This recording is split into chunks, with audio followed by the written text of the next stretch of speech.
Hey, my dear friends, welcome to another episode of the Bodyholic with D podcast. So today's episode is a special one, and it's not just because we're diving deep into a topic I know you are all dying to hear about. We'll get to that later, but also because I get to share the mic with someone incredibly close to me. This rarely happens.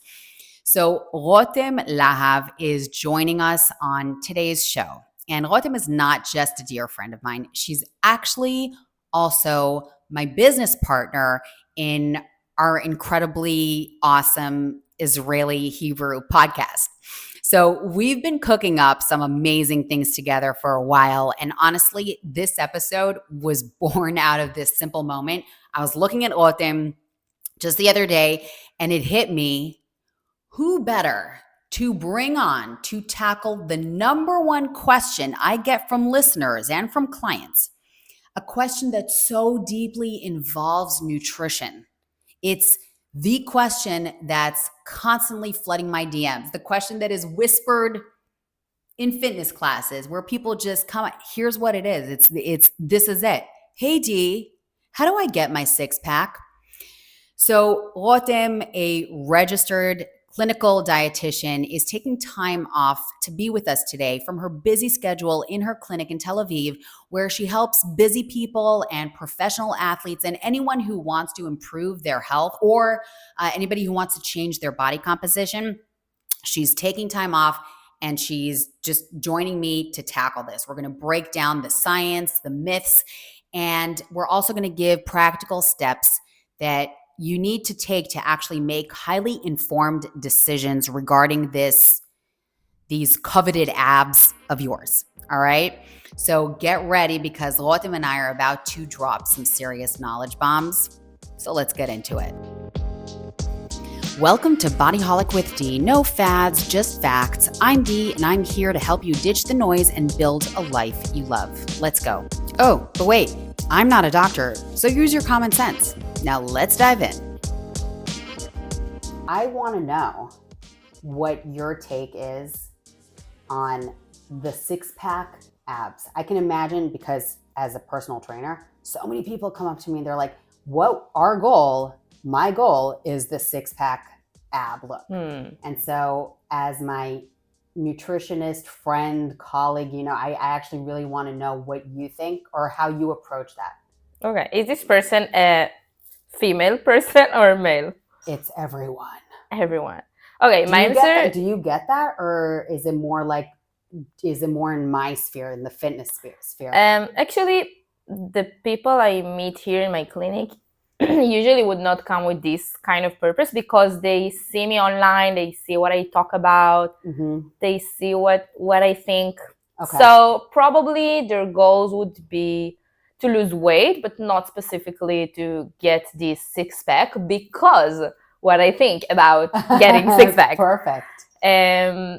So it's a bit different if we're talking about male or female because it's just a matter of how much my fat percentage is. And it's different because for male, it's easier to get to lower fat percentage and then to get this look of six-pack. For women, it's harder. It's just harder. Women need more fat in the body to function, especially if we're talking about their hormones and their ability to have babies. So to get to the low fat percentage and to get this look of six-pack, they need to be in a very low fat percentage, like 17, 18, 19. And it's just harder because the body don't want that. Right. You're going, so it's like going against, like forcing your body. Yeah, it is. They will probably need to train harder, to eat less amount of calories, and it would be harder. So it depends. It just depends how much you want to sacrifice to get this look, especially if you're a woman. And so this is in general what I think about it. I always reflect to the people who come here and do come with this aim to get a six-pack. How much do you want to suffer? How much do you want to give up? Do you want to not eat out? So maybe you can. If you do want to combine everything you love to eat, you want to drink wine sometimes, you want to have ice cream sometimes, then maybe it's not realistic for you. It's just a matter of what I'm going to give up for. I can tell that when I was in my master's, so it was while COVID, and I lived in Beersheba, which is a city that like there's not many options to eat out, and also it was COVID. And then I just got to the point I had those 6-pack just because I didn't eat out, I didn't drink wine. And because you weren't trying. No, I wanted. It was just part of just nothing to do outside. I was just eating at home all the time, and I'm eating healthy, and I didn't have to choose between eating out and and getting 6-pack because the eating out part was just not existing. Wow. Yeah, and I'm not ordering food from home. I don't like this. Right. Thing. That's super interesting. Yeah. That's what you did. I feel like that's actually so many people would just love to hear that. Like, all I need to start doing maybe is just stop ordering or going out on a daily basis, eating out on a daily basis. True. Also, of course, you need to eat healthy. Of course. During the day. Right. And I'm eating healthy. So my I don't want to call it a problem, but I don't know any other way to phrase it. But the reason I was not thin enough to have 6-pack before is just because I love to eat out. I love to drink wine, and when I just kind of didn't do it, so it just happened. Yeah, it just happened. That's amazing. So I am now a client, and I walk in and I'm saying to you, my goal, I feel healthy, I feel great. And my goal is aesthetic completely. I just want that 6-pack. So from what I'm getting is, that might make you actually feel a little bit uncomfortable in terms of your values. No, I'm just going to say the truth. I'm just going to give them all the information they need to make the right choice for them. And I always say, at some point in your life, you might say, okay, this is now so important to me, and I'm willing to give up and not eat out and be very strict with my diet to lose this fat and to get those 6-pack. And at some point in your life, you might say, I don't want that. I want to combine everything I love.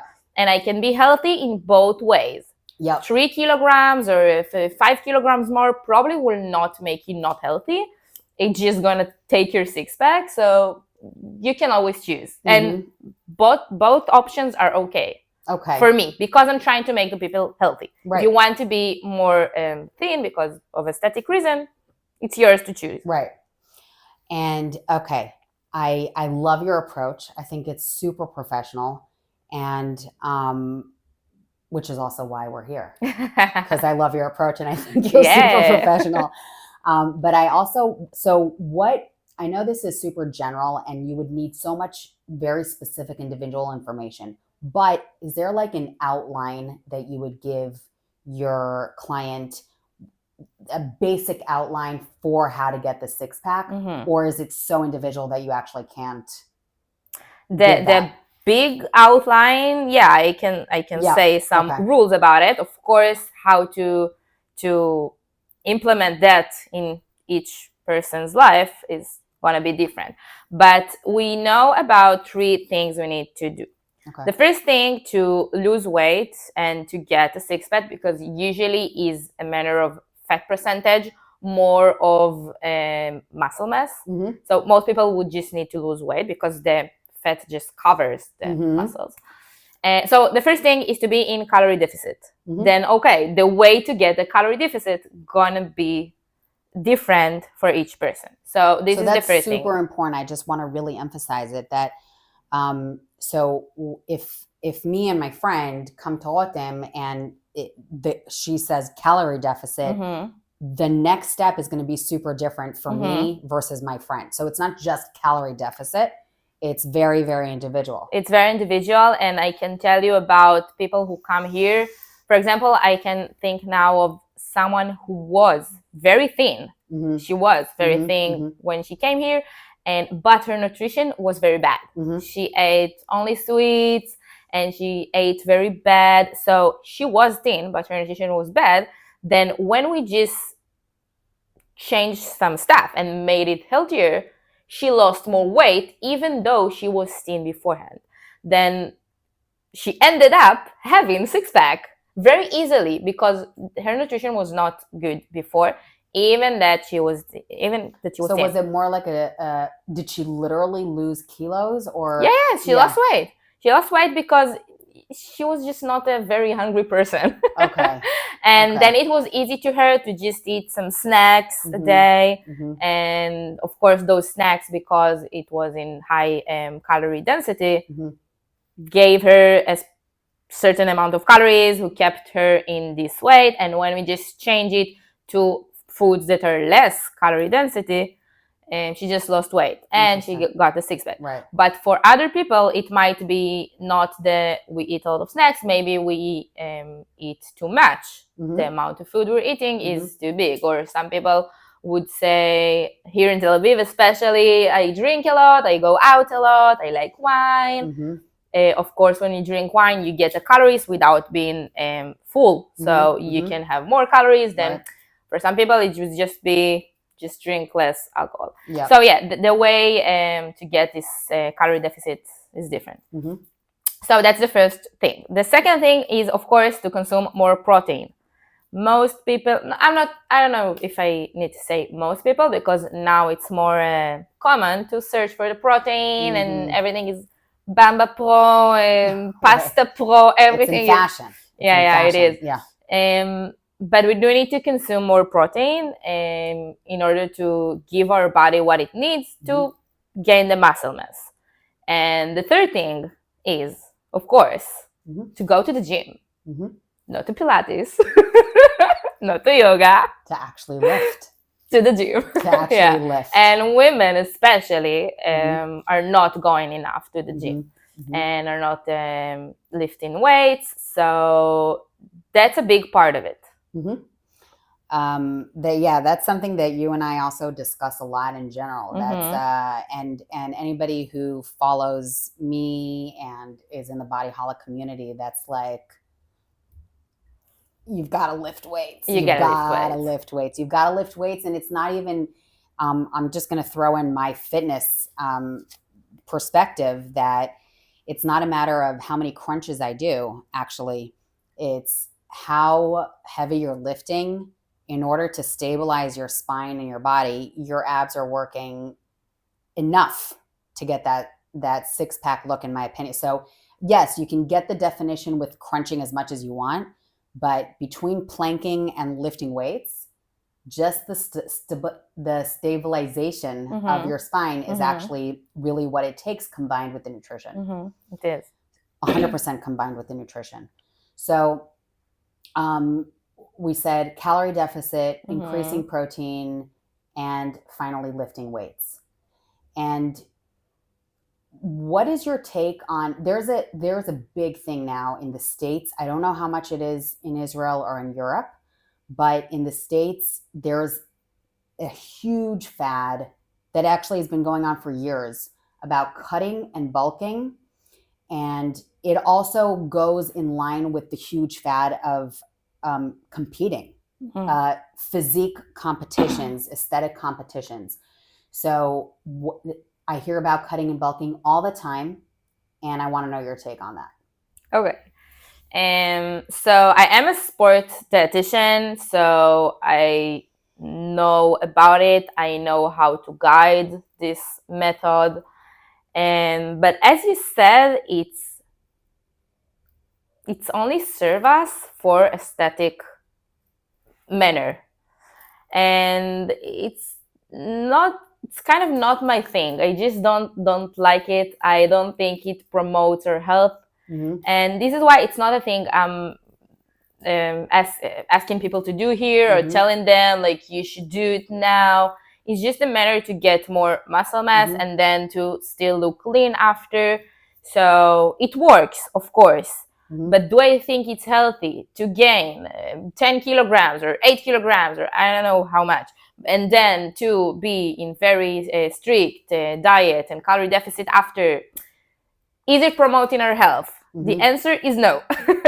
And that's your thing. That's kind of what guides you, right? Like you're always wondering, is what I'm saying promoting my client's health? I remember you saying that. Yeah, once. yeah. I think it's very important. The first thing is just to look, about how healthy the person's gonna be after, even if it's gonna be 2 kilograms more. So what I always prefer to tell people here in my clinic is that we just need to live a life which gives us the results we want, even if it would take more time.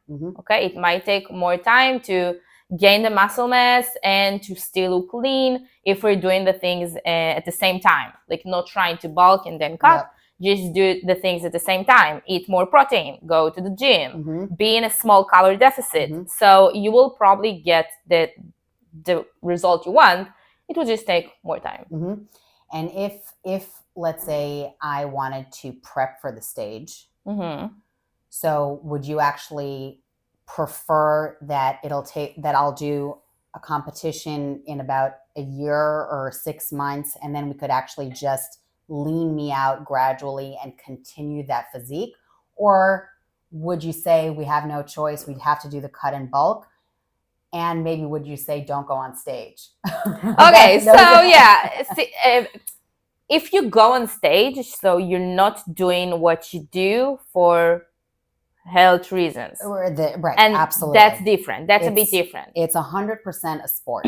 I know. So when you're trying to get to this physique of go on a stage, I think maybe it is better to do this bulking and cutting because you need to get to a very, very low fat percentage that I think it's hard to maintain for a long period of time. Then maybe it is smarter to make it this way. So it's just for a short period of time. Yeah. And it wouldn't.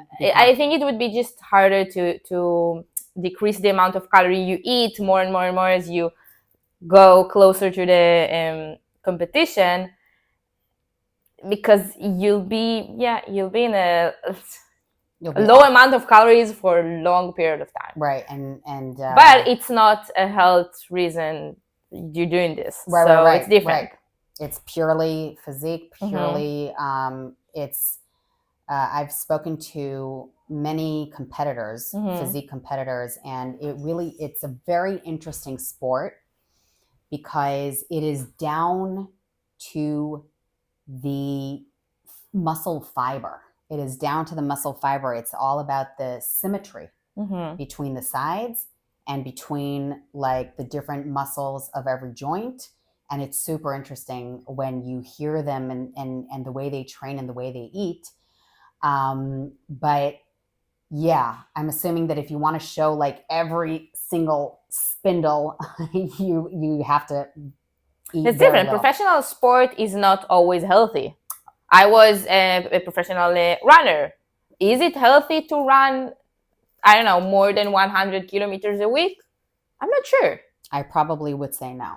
Yeah, I would probably say no because I'm thinking of your knees and I'm thinking of your back. And my knees are okay now, but at that time my body was very tired and not always the best condition. Overtraining.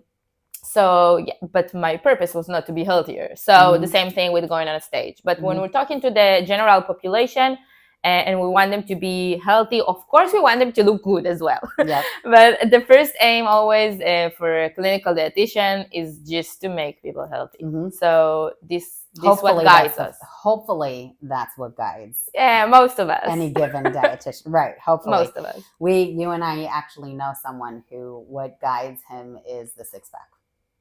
I can think about some. I'm thinking of one. Okay, I know what you're thinking of. That if there's no six-pack, he's not doing his job. No, that's definitely not us. And so I guess, is there any, from what I'm getting from you, the one practical advice, there are two practical things that I'm getting and maybe you want to add to me. So first of all, you would probably want to seek professional advice from a clinical dietitian who knows your individual situation, True. desires, health state. And then the other thing is maybe not doing anything too drastic and doing something that could be sustainable over time. That's what I'm getting from you. Yeah. I think that's the most important thing. And I'm always saying to my clients when they start to think about maybe I should skip the carbohydrates in lunch, I always ask them, can you do that for the rest of your life or for the next, I don't know, 1 year or 2 years? Because if you're just going to do it now to lose weight, but then you can't do it forever. It's like, what's the point? At some point you would start eating carbohydrate for lunch again, then you will gain the weight that you lost. This is why those diets of trying to drink shakes now, or I don't know, can I say specific brands like Herbalife or all those things that try to replace your food with drinks. If you're meal not replacement. If you're not gonna do this for the rest of your life, then and it's not gonna be sustainable for you, you will gain the weight that you lost. And this is why people that are trying all kind of weird diets, they lose the weight, then they gain it and plus more, because on the way down they lost muscle mass. And now when they got to this point that they're thinner, they also lost muscle mass. Then when they gain the weight, the body will stop at the point it has the same amount of muscle mass. And this is why people are gaining a little bit more. Yeah, you just blew my mind. Yeah, I didn't know that it had to do with, I just thought that maybe it was just the deprivation and ghrelin and all kinds of, hormones that are messing with you that go back to like the preservation of the body from starvation mode. But you're saying something else that's no, it's all related. But this is just one theory that is very strong. That the body wants to get back to the same amount of muscle mass. And if you lost it on your way down, and then you gain, and then you gain fat, then you gain lots of fat, and maybe you're not going to the gym, because if you drop the diet, probably you're not going to the gym now. So when you gain the weight very fast, then probably you're gaining more fat than muscle. Then the body gains more. I'm just going to reiterate, because it's so important, I think, that your body wants to maintain muscle. Muscle is like the most important organ, I think. The brain is more important. Well, I know many people with lots of muscle and not enough brain. Right. I would say you're not right now. I accept that. I accept the challenge. Okay. All right. Other than the brain, use your brain to develop muscle mass. Yeah. Basically. Okay. Because it's the driving force of longevity of life and of aesthetics. If you want the 6-pack look, then definitely you want to drive muscle mass. Cool. I think this is really interesting. And so, what is your?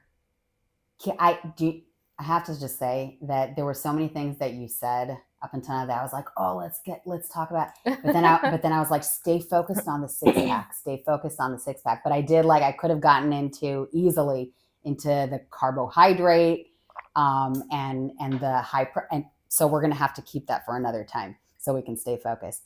But basically, is there one thing other than what we just said that you would say to our listeners about the 6-pack obsession? I would even go as far as to say the 6-pack obsession. One thing in terms of nutritional thing, and either a tip or both, or just your thoughts on it or your approach. The one more thing that you would want to say. I think what people are missing in this way of trying to look better or be healthier or both is to don't forget to listen to what your body says to you.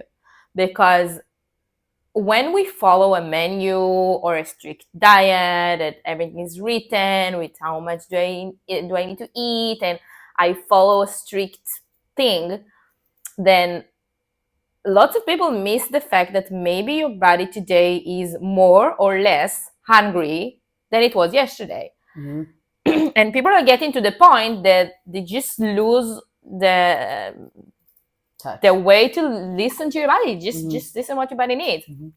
And because they're doing this for such long period of time, and sometimes when we listen to our body, we can lose weight easier. Mm-hmm. And it's important including in any days where you eat a little bit more. Yeah, because if we think about it, we don't move or we don't burn the same amount of calories every day.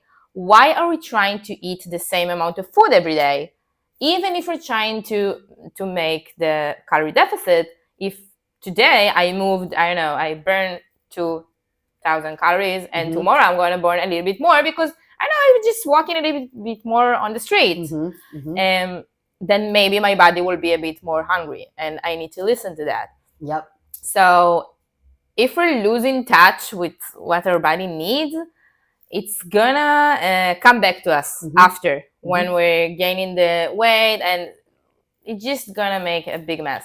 Now, I can just hear people's questions right now. So, of course, that's true for the Gen Pop, and men and women.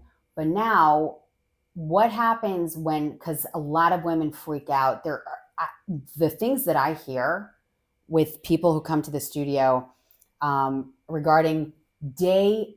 I'm serious. It gets to this resolution. Maybe it is for you too, but I don't have this. But like exactly, they know 1 week before their period, and they know like day 2.5 of their period, and like everything is so clear to them how their body operates in exactly like around the period.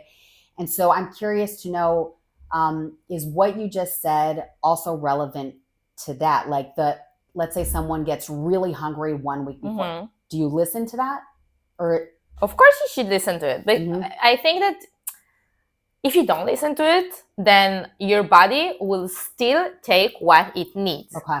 And most people who are trying to ignore the signals of hunger and fullness find themselves in a position of like, oh, just grab a small thing, just some cashews, then the banana, and then you get to the point you still eat the same amount of calories. Right. It was just not in a meal, not just sitting and eat a meal. Your body's doing what it needs to do. Yeah, no matter what. I always give the example. I hope it will translate good in English. But if you go to the mall and you need to pee, and then you open the restroom and it's very dirty.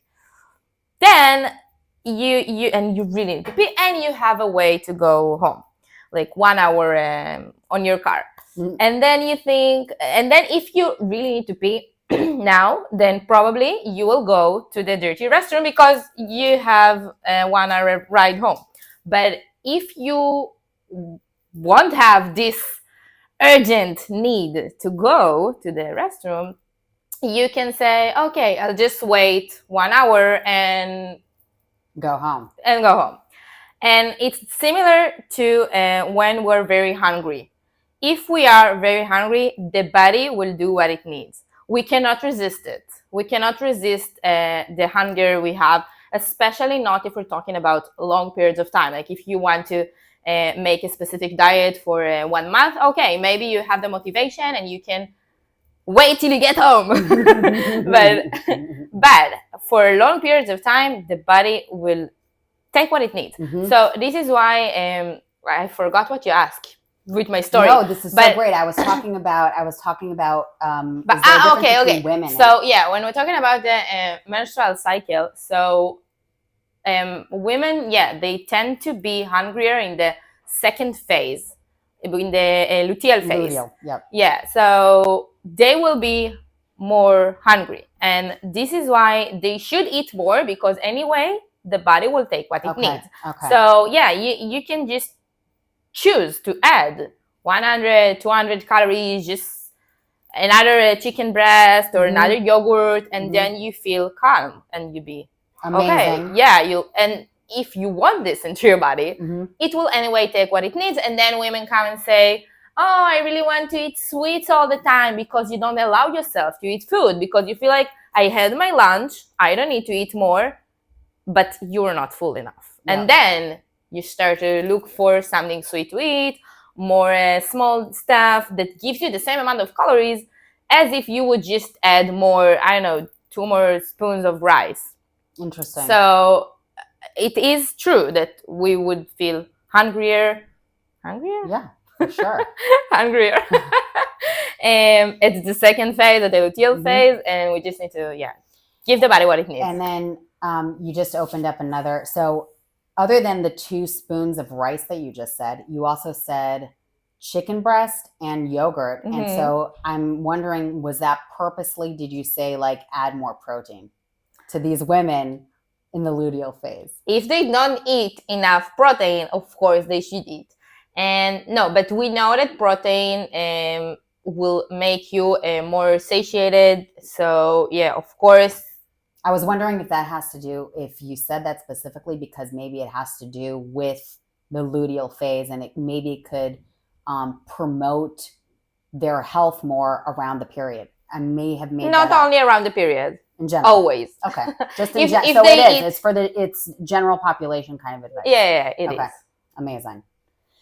Wow. So next time, I'm just going to tell everybody that I just decided, and you can, of course, say no. But next time, we're going to talk about carbohydrates. I want to talk about carbohydrates. All right, that's what we're going to do. Okay. And thank you so much for joining us today. I love this conversation, as usual. Yes, thank you. All right, we'll see you for the carbs. Hey, thanks so much for tuning in. And if this hit home, please share it with your crew.